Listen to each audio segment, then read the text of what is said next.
Bonsoir à tous, il est 19h50, bienvenue dans votre journal.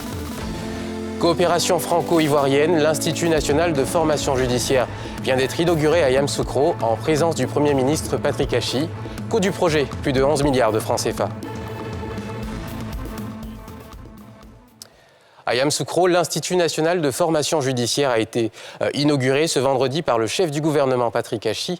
La réalisation de ce projet, estimé à plus de 11 milliards de francs CFA, est le fruit d'un partenariat entre la France et la Côte d'Ivoire à travers le mécanisme du contrat de désendettement et de développement. Des précisions de Salif Yalekwe et Eric Kimo. Yamoussoukro, capitale politique de la Côte d'Ivoire, siège de la formation des acteurs du monde judiciaire, à travers l'Institut national de formation judiciaire, qui a été inauguré ce vendredi par le chef du gouvernement Patrick Hachi. L'amélioration du capital humain est l'un des défis majeurs.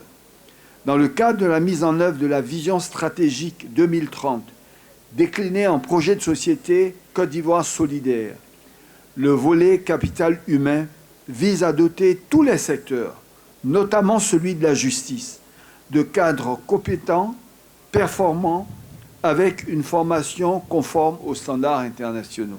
Notre système judiciaire devra aussi continuer de rassurer le secteur privé en prenant pleinement sa place dans l'amélioration de la gouvernance et la lutte contre la corruption et les infractions assimilées. La construction de l'Institut national de formation judiciaire, INFJ, est donc une action stratégique absolument essentielle. Le site est construit sur une parcelle de 5,8 hectares. L'Institut pourra accueillir 500 étudiants. Fruit d'un partenariat entre la Côte d'Ivoire et la France, à travers le contrat de désendettement et de développement C2D, il a coûté plus de 11 milliards de francs CFA. De 2016 à ce jour, 144 auditeurs de justice, 383 greffiers, 743 personnels pénitentiaires, 247 personnels de la protection judiciaire de l'enfance et de la jeunesse ont été formés par cet institut. Si la qualité de l'enseignement ne faisait l'ombre d'aucun doute, les conditions d'enseignement étaient difficiles en raison de l'inadaptation des locaux. Le programme C2D Justice en Côte d'Ivoire est aujourd'hui le plus important programme de l'AFD dans le secteur de la justice dans le monde. 7 ans après son démarrage, le C2D Justice a permis la construction d'infrastructures importantes. Le taux de décaissement du programme dépasse 93%. Tous ces travaux seront livrés avant la fin de l'année 2021. L'INFJ comprend 4 écoles, notamment une école de magistrature, des greffes, du personnel pénitentiaire, du personnel de la protection judiciaire de l'enfance et de la jeunesse. Un joyau architectural qui a séduit Patrick Hachi et tous les autres. Et le 8 juillet marquait la commémoration du premier anniversaire du décès de l'ancien Premier ministre Amadou Gon Coulibaly. Cette journée a été notamment marquée par une séance de lecture de Coran à la mosquée de la Riviera Golf. C'était en présence du président de la République, des membres du gouvernement et de la famille du défunt. Des précisions de Yeli Traoré. Pour commémorer le premier anniversaire du décès de l'ancien Premier ministre Amadou Gon Coulibaly, son parti, le Rassemblement des Oufouettistes pour la paix, RHDP, a organisé une série d'activités, dont cette séance de prière à la mosquée de la Riviera Golf. Tour à tour, des membres de la famille et du gouvernement ont pris la parole pour témoigner sur le Premier ministre défunt. Depuis le 8 juillet 2020, vos marques de soutien et de solidarité multiformes ne nous ont pas fait défaut. Mais surtout vos prières ont accompagné El Hadj Amadou Gon jusqu'à ce jour. Cette vague de compassion, de solidarité et de recueillement s'est exprimée sur l'étendue du territoire national et même à l'étranger. Le président de la République, son Excellence M. Alassane Ouattara, en sa qualité de chef de la grande famille Gon Coulibaly et père du défunt, a bien voulu marquer sa présence effective cet après-midi, aux côtés de tous les hommes de Dieu, à cette cérémonie de la plus haute importance. Par ma voix, il voudrait renouveler sa profonde compassion à tout le peuple ivoirien pour la perte cruelle de cet infatigable travailleur. Cet homme de valeur, cet homme de devoir, cet homme de mission. Pour rappel, Amadou Gon Coulibaly est décédé le 8 juillet 2020 des suites d'une crise cardiaque. Plusieurs autres cérémonies de commémoration ont émaillé ce premier anniversaire de son décès. Et à présent, direction le sud-est du pays pour un périple sur l'historique route du sel, reliant Abosso à Bingourou, une route devenue un véritable cauchemar pour ses utilisateurs. Nadia Eja et Cheikh Bleu vous racontent ce voyage périlleux de 85 km. Nous sommes à Abosso, dans le sud-est du pays. C'est aux environs de 13h30 que démarre le voyage pour la sous-préfecture de Bianoua, à 85 km sur l'historique route du sel, reliant Abosso à Abengourou. Dès l'entame du trajet, le bitume en bon état fait progressivement place à une voirie dégradée. Véhicules particuliers, de commerce ou même d'urgence sont forcés de ralentir. Un peu plus loin, le bitume disparaît totalement pour laisser place à une voie latérite. La route sinueuse et argileuse en cette période pluvieuse rend périlleuse le voyage. Sur cette piste glissante, pas moins de 3 véhicules sont pris au piège. Ces motocyclistes en partance pour Abosso viennent quant à eux de faire une chute et continuent le trajet tantôt à pied, tantôt sur leurs 2 roues. À l'entrée de Bianoua, ce gros camion obstrue la voie. Un cas récurrent pendant la saison des pluies. Ici, lorsqu'il pleut, vous voyez même tous, il y a des camions qui ne peuvent même pas monter ni descendre. En tout cas, nous avons vraiment des problèmes. Coup de chance, une voie de contournement est dégagée. Il est 17h quand nous atteignons Bianoua, soit un peu plus de 3 heures pour un trajet de 85 km. Lorsque tu voyages, arrivé dans des villages, les voitures refusent de venir parce qu'il y a des collines qui sont difficiles à monter lors de la saison pluvieuse. Il n'y a pas quelque chose même qui peut bouger à l'air là. Les cacao sont pleins dans le magasin, il n'y a pas de route pour aller. Les verres sont pleins dans les champs, dans les campements, il n'y a pas la route pour aller à Abosso. À la tombée de la nuit, une pluie fine s'abat sur la localité. Pour les voyageurs qui arrivent de la grande ville, c'est le début d'un calvaire. Il n'y a plus que d'Abosso. On vient nous voir à Bianoua. À Bianoua, la voiture ne peut plus monter. La route n'est pas bonne. La route est gâtée. Voilà. Ça là, nous avons pris 5 000 comme ça. Vraiment, nous, on souffre. Impossible pour 2 véhicules de se croiser. Quand éclairent des phares, on marque une pause en attendant le passage du véhicule dans le sens opposé. On est quitté à Bianoua, on va à Kaoukoulo tout près là. Bon, pour le moment, il y a eu un blocage. Donc, on peut pas, il faut qu'on attende pour qu'il descende avant que nous on puisse monter. C'est pourquoi nous sommes là. Ces voyageurs en voiture, tricycle ou à moto, doivent passer cette pente patineuse à pied en attendant d'être récupérés par leurs différents véhicules. La colère monte, certains dénoncent les fausses promesses des autorités locales en période électorale. L'État aussi doit voir, parce qu'on ne doit pas voter, parce qu'on doit voter. L'État, la route là, tout ça, c'est le travail. D'autres plaident pour la concrétisation du projet de bitumage, resté trop longtemps dans les tiroirs des administrations compétentes. C'est la route du sel, partant de Tombouctou, à Bobo-Dioulasso, Konk, jusqu'à Abosso à la mer. C'est l'une des premières voies. Mais malheureusement, voilà les réalités. Cette voie a été goudronnée sur papier plusieurs fois. On a eu des promesses d'avoir le goudron. Nous souhaitons qu'on puisse commencer le projet de goudron. Si elle est faite, cette route permettra de désenclaver la zone et contribuer au développement économique. La sous-préfecture de Bianoua s'étend sur une superficie de 576 km² avec une population de 41 442 selon le recensement de 2014.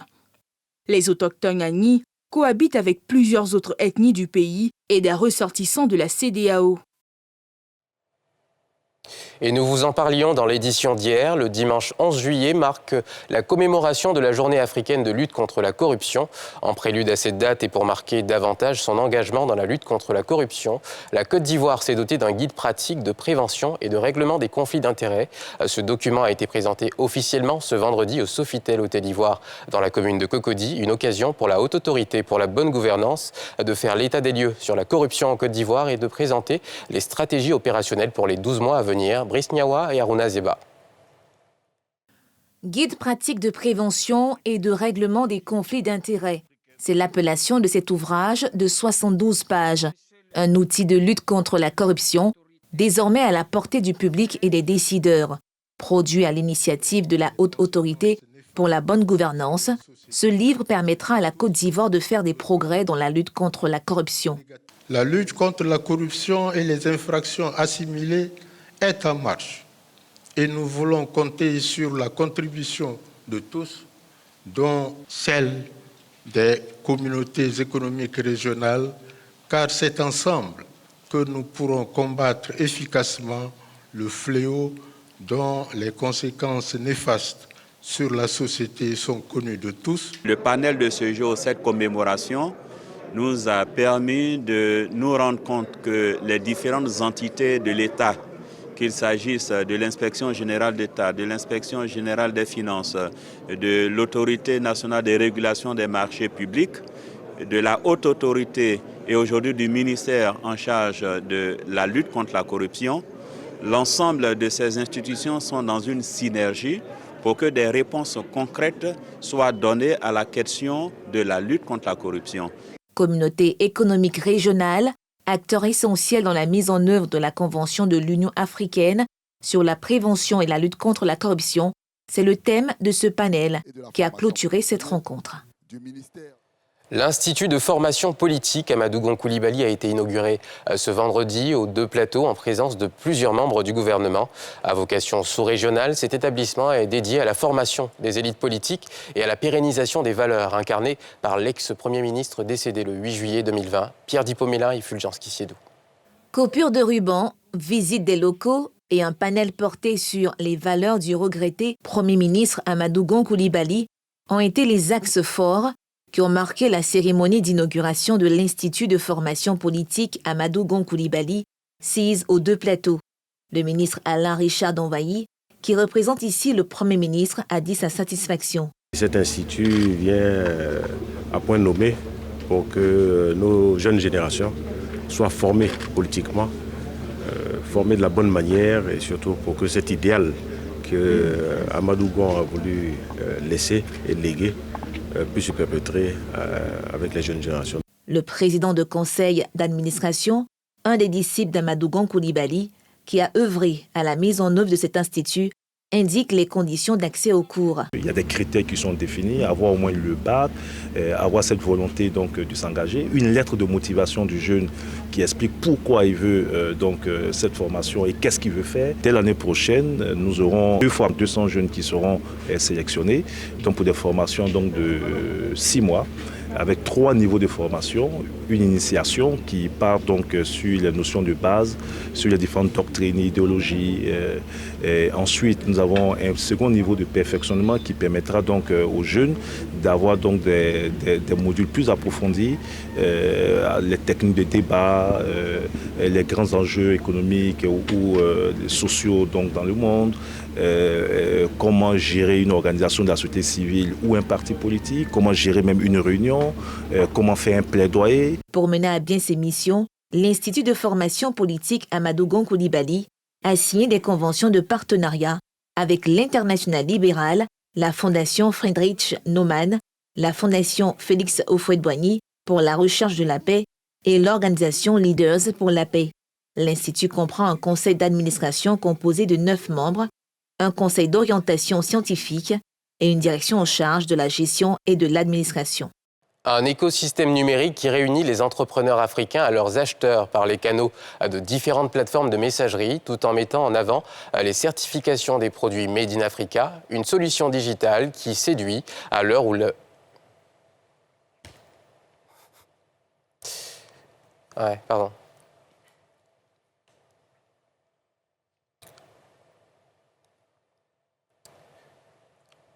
Un écosystème numérique qui réunit les entrepreneurs africains à leurs acheteurs par les canaux de différentes plateformes de messagerie, tout en mettant en avant la certification des produits Made in Africa, une solution digitale qui séduit à l'heure où se matérialise la zone de libre-échange continentale africaine. Nadia Eja et Tanguy Conan. Mettre les nouvelles technologies au service du développement des PME pour faciliter les échanges commerciaux sur le continent.